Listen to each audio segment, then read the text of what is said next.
Corona काल में लागू बंदिशों में छूट मिलने के साथ ही विकास कार्यों में तेजी और निरीक्षण का दौर शुरू हो गया है। इस श्रृंखला में उत्तर प्रदेश के जिला शक्ति मंत्री डॉक्टर महेंद्र सिंह द्वारा शुक्रवार को धर्मनगरी वृंदावन में यमुना काटना रोकने के लिए कार्यों का निरीक्षण किया गया, जहां उन्होंने सर्वप्रथम ठाकुर बांके बिहारी मंदिर दर्शन एवं पूजा अर्चना की। इसके बाद जल शक्ति मंत्री ने यमुना किनारे ब्रह्म ऋषि देवराहा बाबा समाधि स्थल की बाढ़ से सुरक्षा हेतु चल रहे सीट पाइल लगाने कार्य सहित शटर की बाढ़ सुरक्षात्मक यानी कटाव निरोधक कार्यों का निरीक्षण किया।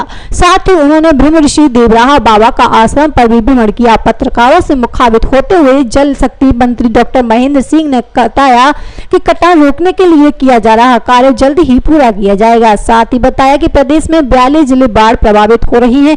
उन सभी जिलों में ऐतिहासिक काम हुआ है, जिससे यहाँ बाढ़ से किसी प्रकार की हानि न हो। यमुना रिवर फ्रंट पर लगी रोक के बारे में जल शक्ति मंत्री ने बताया कि यह मामला एनजीटी से समाप्त हो गया है और जल्द ही हाई कोर्ट से भी निस्तारण कराकर शुरू कर दिया जाएगा। डूबे क्षेत्र में विकसित रही कॉलोनियों के बारे में उन्होंने कहा कि इस प्रकार की शिकायतें मिलने पर सख्त कार्रवाई की जाएगी। वहीं धर्म रक्षा संघ के प्रतिनिधि मंडल यमुना शक्तिकरण सहित 5 सूत्रीय मांग सौंपे जाने के बारे में जल शक्ति मंत्री ने कहा कि नमामि गंगे के तहत जिस प्रकार गंगा जी का काम हुआ है, उसी प्रकार यमुना शक्ति शुद्धिकरण का कार्य भी होगा। आज आपने यहाँ पे निरीक्षण किया मंत्रालय के कार्यों का निरीक्षण किया, क्या-क्या देखा?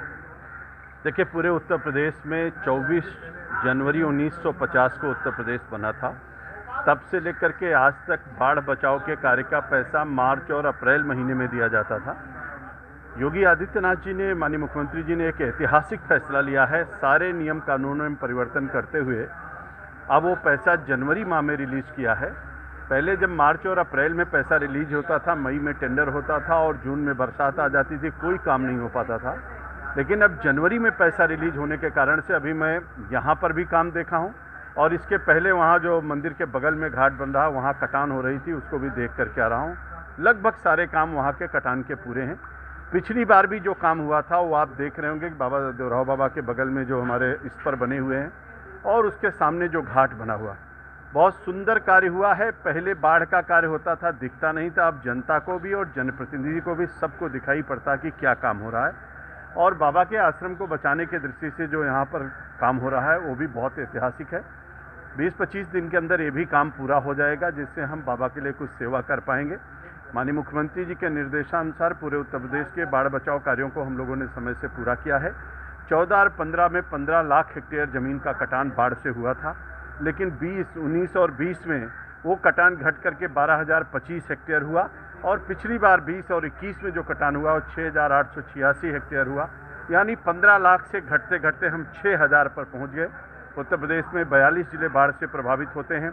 सभी जिलों में ऐतिहासिक काम हुआ है। परसों माननीय मुख्यमंत्री जी ने उसकी समीक्षा बैठक किया है, सबको निर्देशित किया है कोई जनहानि, धनहानि, पशुहानि, किसी प्रकार की कोई हानि ना हो और किसानों की एक भी इंच भूमि कटे ना, इसके लिए हम लोग प्रयासरत हैं और निश्चित रूप से बड़ी सफलता उसमें प्राप्त हुई है। और आगे भी हम लोग कृत संकल्पित हैं कि बाढ़ से किसी प्रकार की कोई हानि उत्तर प्रदेश की जनता जनार्दन का ना हो। आज उसी के दृष्टि से मैं यहाँ का निरीक्षण करने के लिए आया था।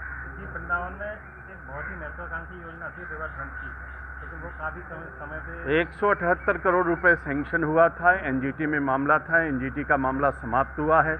अभी हाई कोर्ट में मामला है। आज ही हमने उसकी समीक्षा की है और जल्दी से जल्दी हाई कोर्ट से निस्तारण करा करके और तत्काल उस पर काम शुरू कराने की व्यवस्था हम लोग सुनिश्चित कराएंगे। वृंदावन की जमुना किनारे डूब क्षेत्र में कॉलोनियां विकसित हो रही हैं और निरंतर उन पर काम हो रहा है और मतलब बड़े बड़े मकान बन रहे हैं, इसके बारे में आप क्या कहेंगे? देखिए, कोई भी अगर अवैध कब्जा होगा, जिस तरीके से वृंदावन का, मथुरा का चतुर्दिक विकास करने के लिए माननीय मुख्यमंत्री जी कृत संकल्पित हैं और ऐतिहासिक अब तक का सबसे बड़ा काम आदरणीय मुख्यमंत्री योगी आदित्यनाथ जी के मार्गदर्शन में मथुरा और वृंदावन का, जो भारत के लिए नहीं बल्कि दुनिया के मानचित्र पर हमारा वृंदावन है, मथुरा है, ऐतिहासिक स्थली है, धार्मिक स्थली है, आध्यात्मिक स्थली है, सांस्कृतिक स्थली है और इस स्थली का चतुर्दिक विकास हो, इसके लिए वो संकल्पित हैं और किसी प्रकार की कोई शिकायत आएगी तो उस पर सख्त कार्रवाई की जाएगी। क्षेत्र में निर्माण हो रहा है, डूब क्षेत्र, मैंने आपसे कहा कि अगर ऐसी कोई भी चीज प्राप्त होगी तो उस पर सख्त से सख्त कार्रवाई की जाएगी।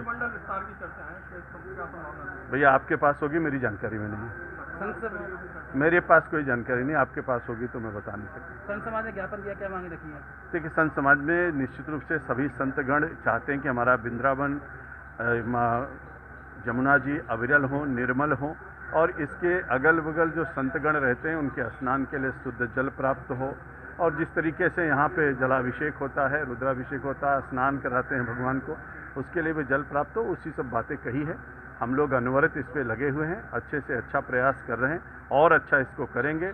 सभी स्टीपी बनेंगे, नाले उसमें कनेक्ट होंगे, और हमारी माँ जमुना जी जिनकी हम आराधना पूजना करते हैं वो अविरल हो, निर्मल हो, ऐसा आदरणीय प्रधानमंत्री जी की मंशा है। नमामि गंगे के तहत गंगा मैया का जिस तरीके से काम हुआ, अब जमुना जी में भी हम लोग उतनी तेजी के साथ काम करेंगे।